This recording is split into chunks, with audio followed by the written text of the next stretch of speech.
All right, spawning over to the top left-hand position as the red Protoss. It is Evil Genius's Oz on Belshear Vestige, and his opponent over in the bottom left or bottom right-hand position. It is Evil Genius's Suppy. So yeah, I forgot to mention they're teammates. That's probably really important. You always forget Oz being on Evil Genius's almost just because of how recent they were picked up, or you know how long he was on Fnatic even.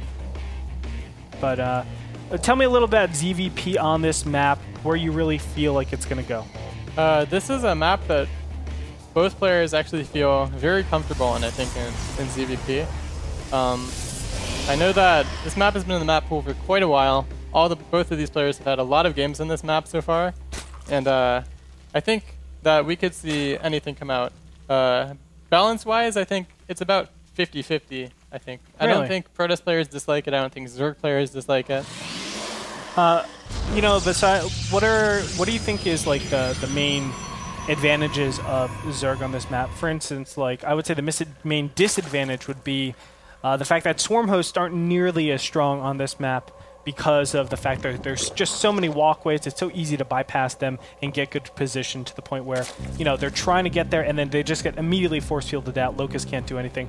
But what are the advantages that you might say they have? Well, one important advantage I think that I should definitely mention is that it's very easy to scout on this map compared to other maps in ZVP. Both of the gases and the natural are at the right-hand side of the base on the top and the left-hand at the bottom.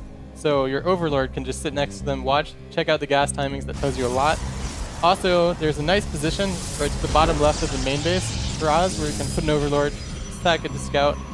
And, it's not one of the maps where you find it too difficult to figure out what the Protoss is up to. Besides that, the other main advantages are that you can play several different styles of Zerg that are strong in this map. The style that you use a Swarm Host, like you mentioned with Turtling, that's very good because there's only 5 bases per side of the map.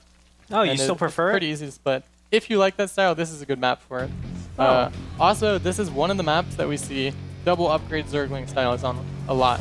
Yeah, straight into Ultras. Right? Yeah, this is probably the most common map, I'd say, for that style. But you can also do Roach Hydra Corruptor, Roach Hydra into Viper, and these are both pretty good in this map as well. So, what do you hate seeing as a Zerg player whenever you're playing against Protoss? What do you absolutely hate seeing as the army composition on this map? I don't think there's any particular composition that Zerg players hate on this map. I think fast third base would be the thing that I'd hate the most on this map, but even that's not too bad. Yeah, I don't think this map lends itself to favor too strongly any particular Protoss style. Gotcha. Well, we'll definitely take a look as he is starting out as a Gateway Expand. Of course, Gateway Expand has grown in popularity recently just because of the ability to still tech pretty reasonably. You're still pretty safe against all-ins because you get your Mothership core out just so freaking fast. And on top of that, you have the ability to do just regular gateway pressure a little bit earlier because you are prioritizing that Cybernetics core to come out a lot faster rather than putting a Forge in between all of the Nexus and that kind of stuff. You can see 3 gateways going down. Kind of interesting position. It's not going to be in front. Yeah, I actually like this a lot, Andre. By putting these 2 gateways in the main base, if Suppy scouts the front of the base and sees no gateways there, he's going to assume it's either robotics or a Stargate hidden in the main base. Because normally when you see the 3-gate or 4-gate, they put all the gates at the expansion. And this is so cool because it's the delayed gateways in front, so he's saying, okay, it definitely is some sort of tech. Why would these gateways come that much later? Yeah, and this is even it's a 5-gate, I think, coming out from Oz. So if this catches Suppy off guard, then he could be in trouble. But this Zergling is slipping into the main base. Wow, that's a huge mistake. That's very unfortunate because Suppy gets in there, sees everything, and instantly there should be a queue for defenses, Roach Warren, probably Spine Crawlers as well, but he's not yet reacting to it. Now moving on over, and there it is. The first Spine Crawler is going to go down. I'm surprised there's no Roach Warren, but of course gases are just now starting. 3 Spine Crawlers total. Okay, that makes a lot of sense. He's not taking his third base all too fast. I love this, and as you said, Suppy able to get in there, able to see everything, and what's so nice is he didn't have to sack an Overlord. Normally you do just to see all of this, but now he's just going to get Spine Crawlers and a lot of Queens is a perfect way to defend against this and just pop out with a lot of tech afterwards. I like how Oz is still continuing his pro production, though. I think he's doing this because it got scouted, so I don't think he's going to try to commit too heavily into this. We'll probably see him warp in like 5 Zealots, but I can't see him going past that. because, I mean, once he sees the spines, he should know that Suppy can defend this. Yeah, it's almost impossible to actually push in. The Mothership Core gives him all indicators that that's possible. So from here, he should be backing out. It looks like Suppy is going to try to instigate a fight, but Zerglings are going to sprint over to the natural base. There is a single sentry there with 2 Force Shields ready to stop this, but Oz, there he goes, finally. Oof. A little bit close. Oz will go ahead and defend this pretty easily. He is poking up in the main base, or in the natural base, not going to be really doing much. And Suppy off of this, looks like he's just going to double evolution chambers, getting Carapace, and he's going to be doing that 1-1 style, or the 2-2 style into Ultras. Yeah, the one advantage that Oz has is when he sees those 4 spine crawlers and no roaches, he should know it's double upgrade Ling. No one goes 2-base Mutalisk anymore. Yeah. So I think the only option is for Suppy is either Swarm Host, or only 2 options are Swarm Host or double upgrade Ling. And it's pretty easy to scout with Hallucinated Phoenix and tell which one it is. So we'll have to see how he deals with it. That's what it comes down to, I think. Yeah, definitely so. It looks like a couple pokes inside the natural base now for Oz. Is going to be stopped, it looks like. These sentries are going to be able to just force them to withdraw. And there they go. But for now, I would say definitely the advantage goes to Suppy. Just he has the initiative right now. He's the one that really gets to dictate the tech. And although that's really common in ZVP, Zerg taking that initiative and being able to really dictate the pace of the game, I think the level to which he has it is much, much more than regular standard games. Not only that, we have Oz still relegated to only 2-base, even though Suppy has been on 2-base. I mean, his tech is just so far ahead, especially with this 1-1 almost completing. Yeah, the one thing Oz does have going for him is that Suppy's not sure what follow-up Oz is doing yet after the opening. He knows that Oz is 2-base, so he knows it has to be some kind of tech, like a Twilight Council or Robo. It's not going to be a Stargate usually this late. So I think he'll be thinking Robo is the usual standard, but we actually have a Twilight Council down right now. And +1, which is kind of unfortunate. It's almost like +1 is not going to be relevant just because 1-1 will be already finished. Yeah, you still want it though, I think. Yeah, overall, because you just want that small boost, especially against like spine crawlers against queens. Yeah, and you're going to want +2 eventually, and you need to get the +1 to get there, so... Looks like Suppy is pushing out a little bit here. Zerglings are going to try to engage just ever so slightly. A lot of units being warped in.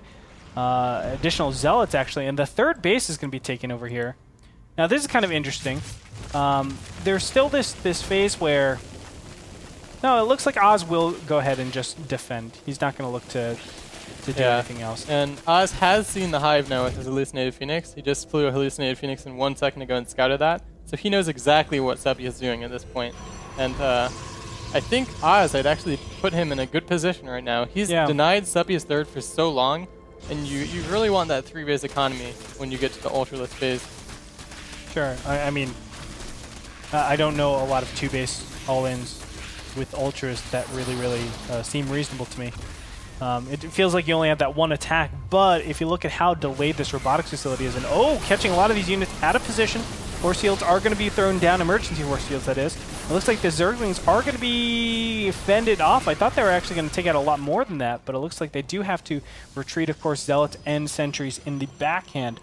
3rd base will be starting the mid-right-hand position. So everything is looking, as you said, much better for Oz. Just the fact that he was able to claim his 3rd base now.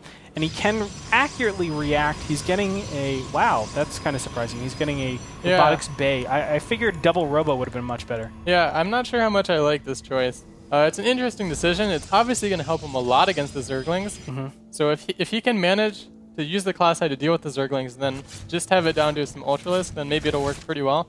We might actually see him throw in a 2nd Robo sometime soon, though, because you want a lot of Immortals against the Ultralisk. Yes. And I think he knows that's coming. I think maybe that's his plan. I just feel like the Colossus is going to really make it hard for him to kite. I feel like kiting with Colossus is really awkward. Whereas with Immortals, you can do it a little bit better against, especially with a mass Zealot army. And you need that kiting power so that the Ultras just don't get a brilliant surround on you, right? Like, if they do... Doesn't matter if you have Colossus or Immortals, you're going to have a bad time. That being said, 3rd base has been established for both these players now. Looks like gases are just now being started for Suppy. you look, he is getting 2 Ultras and a single Infestor out. So it looks like he's not going to be attacking off of this. He will just be playing the composition war. So he's just trying to get that money composition of Infestors, of Ultras, and eventually of Vipers so he can do the Fungal Growth plus Blinding Cloud combination. Yeah, and Oz is set up for a good transition. We did see him throw on the second Robo Bay now. He has the Templar Archives on the way too to make some Archons. Also, he has Blink, which is going to help him a lot actually. Blink Stalkers can target it down and kite against the Ultras pretty effectively, and he has a good Blink Stalker count right now. I think that'll help him a lot when Ultras come out. Well, Ultras are out right now, but they're not able to break the force shields because his own units are trapped in the way. The Ultras are slowly trying to get in the front. They just cannot. At this point, Oz will have to retreat from here. The big problem for Oz is that there is a good amount of supply, 8 centuries, 16 supply out. That really doesn't do well against this composition. He needs to really finesse those force shields for him to be effective. Really, I was going to say you should just use those for hallucinations. Yeah, hallucination would be the best use. If he hallucinates like 5 or 6 Immortals, it can make his army look so scary. Yeah, and they still have the hardened shields even though they take 20 damage to them 10. But here it is, the first real engagement. Looks like the Zerglings are going to take the brunt of that Colossus damage. Ultras are doing good damage, but the Queens are lagging so incredibly far behind because of those Time Warps. Really good use of Time Warps. It looks like the Ultras are going to be healed up in time. They don't get affected by that Time Warp because of, well, their features. And they're going to back from here. Nicely done by Oz. A nice hold over there, but can he keep drilling forward? Yeah, I think that was actually a bit of a premature engagement by Suppy. Me too. He didn't have enough Ultralisk out yet. He just only had 3 or 4 when he initiated that fight. And considering his third was delayed for so long, I think Oz was in a pretty good position. He had the bigger army. I think Suppy made a bit of a mistake there. But when you get Ultras, you want to use them, so it's quite understandable. I think he's still in a pretty okay position, even after that. Yeah, he wants to use the Ultras. There's a point in time where Protoss is reacting to Ultras normally, so they're gaining that Immortal count, and that's a lot of times where the damage is like not burst damage, it's over time. So normally you can use that Queen Ultra combination to do a lot of good stuff, but obviously wasn't able to do it. Those Time Warps just so incredibly good, and here we go. Looks like Oz is pushing in here. Suppy correctly going to just retreat out of this. No reason to actually have this engagement because it's a small little funnel, and on top of that, the army composition isn't nearly as good. Mike, what does Suppy do from here? Well, what you want to keep doing is just keep making that army he has stronger and stronger. You tried to take a third now at the third base location over to the bottom left corner, and you want to get a good engagement on creep. The units he has can be very cost efficient if it's on creep, if you get a good engagement, so you have a kind of a flank and you get all the Ultras surrounding his army. So that's what he's going to be looking for. Yeah. We also see him going for the Broodlord transition. This can work out so well if he can get a couple Broodlords up. You don't even need too many. You only need about 5 or 6 against the composition that Oz has now. He has some Stalkers, but he's going to probably continue making more Immortals. And this could favor Suppy in the Broodlord transition. Suppy getting in a really weird position here. It's going to be very hard to get the perfect concave. Fungal goes off. Caught off guard too. Yeah, and it looks like Suppy is just going to recede all the way back off of creep into his soon-to-be third base. Oz just poking around here, but he is on creep, and he's not clearing all these creep tumors up. I feel like he needs to do that because that's, as you said, that's the only thing that can really kill him. Oz now taking his fourth base, just extending his advantage over here in the mid-right-hand position. Now Oz going up. I like this little narrow corridor. Of course, Time Warps are really good if Suppy chooses to engage and follow through. He's just clearing up a lot more of that creep tumor, but right now Oz in a commanding position as Suppy is just waiting for him to make a mistake. Yeah, 5 Broodlords on the way, though. If he gets those out and then continues to add a couple more Ultralisk and more Broodlords, he can have an army that can get some work done.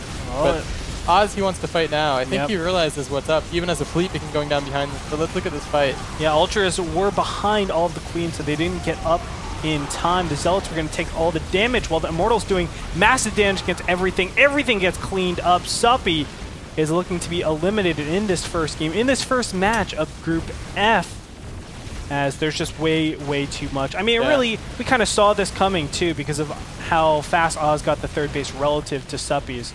Oz showed some good micro that fight too, actually. He had the Stalkers leading in front of the Immortals at the beginning of the fight, and then he blinked them behind the Immortals after they soaked up the damage on the shields. Yeah. So that's a very good way. Suppy couldn't really kill anything or target anything down initially because of the Stalker positioning, and he just didn't have enough units as well. I mean, he had the upgrades, 3-3 against 3-0, but as you said, it just was not enough. Oz going to push in here, and of course, as a Suppy fashion, he's going to stay in for a little bit longer until he has... I think he's just gathering his thoughts, trying to figure out where he went wrong in this game. And I think we'll see a GG momentarily. Where do you think he went wrong? Was it just his reaction to the gateway aggression? I think that was fine. I think the problem was he let his third base get delayed for too long. We saw those ling counters at the front that didn't do damage. Instead of doing those, he should have made enough lings, kill the force that was denying his third, and take the third base sooner. I see. Because you saw him make 60 Yeah. Zerglings probably. They ran around the map, but they didn't secure him a third, and they didn't do damage either. He should have been using those lings earlier to secure the third base.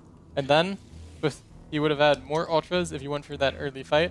Or he could have maybe felt more comfortable in sitting back. Isn't that so unattractive, though? Like, you build up a force, and then all he's going to do, you know he's going to recall directly after that. Yeah, it is kind of unattractive, but you kind of have to do it. You need a third base at some point. GG gets called, and Oz will take the first game, ladies and gentlemen, in Group